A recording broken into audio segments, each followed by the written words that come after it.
Oh hey, it's your friend that always turns their candy canes into prison shivs, back for some more tech tea. So without further ado, let's get into it.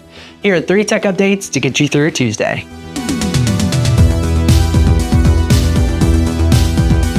Some of NVIDIA's most expensive graphics cards are cracking under their own weight. Here's what you need to know. Each year, graphics cards have gotten larger and heavier. As capacity and expectations of these cards grow, so does the need for beefier cooling solutions in them. The 30 and 4090 cards are a foot long each. These growing pains are having the PCIe slots fight for their life to try to keep up with the weight of the other 60% of the card's mass. So it comes as no surprise that these cards, left to their own devices, have begun to bend and in some growing cases, have the PCB cracking completely. One YouTuber, Northridge Fix, a popular repair professional, stated that he received 19 RTX 4090 graphics cards from a single user which suffered from the same exact problem. Now, 19 of the same cards from the same user is excessive, and it is likely the user had bought them originally like this from eBay. But this issue is definitely not an isolated event.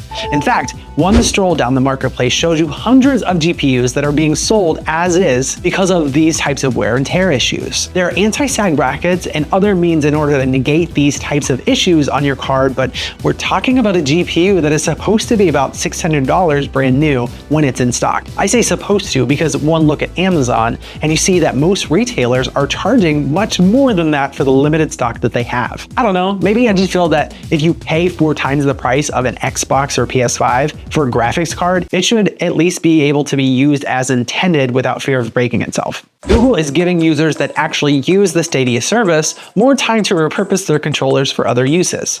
Here's what you need to know. Google Stadia, the cloud gaming service that lasted all of about 3 years, shut down 11 months ago, which left people who actually bought their proprietary controller with a $50 paperweight. Google thankfully retroactively released a patch which would turn the Stadia controller into a Bluetooth one with some work from the end user. There's a catch though. Users that wish to use their controllers via Bluetooth originally had to do so by New Year's Eve this year by using their special web-based tool in order to do so. Now they have a whole extra year in order to do this task. If users don't wish to convert their controllers or forget another 365 days, they are still able to use the controller in some capacity, but will need to do so with a USB connection. The soon-to-be collector's item controller can be used via Bluetooth on PCs, Macs, phones, and other mobile systems. The walkthrough is pretty simple to do and compatibility is pretty wide with button mapping tools available. I never bought into the Stadia hype, but I may just pick up a controller now so I can just say that I have a little piece of history. And finally, Insomniac was hacked recently where details about several games including Wolverine and Spider-Man 3 were leaked.